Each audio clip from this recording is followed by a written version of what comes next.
I'm Randy Pitchford. I'm the president of Gearbox Software.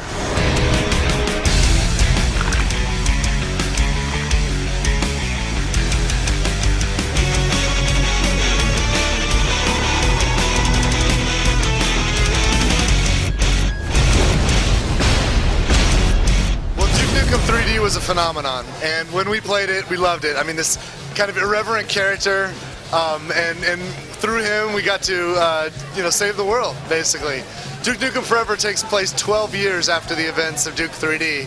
And in Duke's world, I mean, his world's interesting. It's kind of like our world, but it's kind of like a funhouse mirror reflection of our world. It's not exactly the same, you know? Everything's just a little bit different. Everything's just a little bit stylized or caricatured, you know? Like, so in the real Las Vegas, for example, there is a hotel called the Bellagio Hotel. In Duke Nukem's world, there's a hotel very similar to the Bellagio. Looks similar, it's in a similar place, but in Duke Nukem's world, this hotel is called the Fellatio. And that makes perfect sense in his world, right? So, in his world, he is the most important guy in the universe. He has saved the world from the aliens. Well, in Duke Forever, it's been 12 years, and the aliens have come back. And the President of the United States thinks he's going to do a deal with the aliens. The aliens have promised they're coming in peace, and he thinks they're going to do a deal.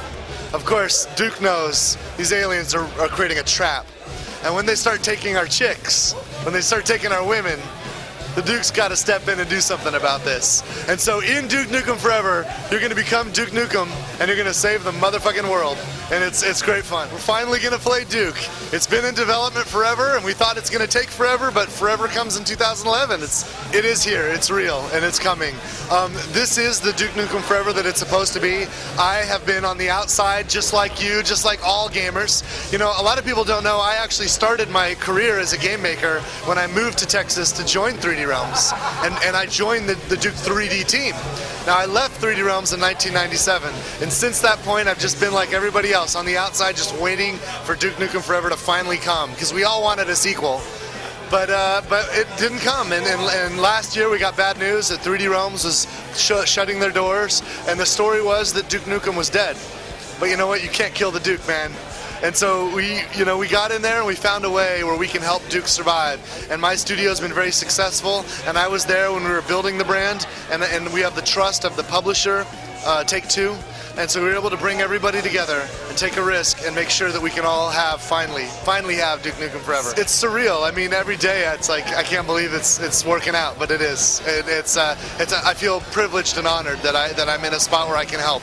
But it's not really me. I mean, it's the team. It's a bunch of intrepid developers at 3D Realms that never gave up. Guys like Alan Blum, who created Duke Nukem, who's been with it since he first created it in 1991 all the way to today. And even when he lost his job that day in May, he didn't give up. And he couldn't give up. And he and his team couldn't give up. And all we did was find a way to help enable them and help his vision and George's vision finally come true. You can't have a Duke Nukem game without a multiplayer game, and multiplayer is great, and it's going to be a big part of Duke Nukem Forever. We're going to be talking about that when we're ready to show it to everyone. Right now, we kind of have to get past the shock and awe of just revealing that this game is back and it exists, and give everybody a taste of it. Then, as we have more time, we'll be able to talk more about multiplayer. It's coming on the Xbox 360, the PlayStation 3, and Windows PC, and it's coming in 2011. I'm looking for some alien toilet to park my bricks. Who's first?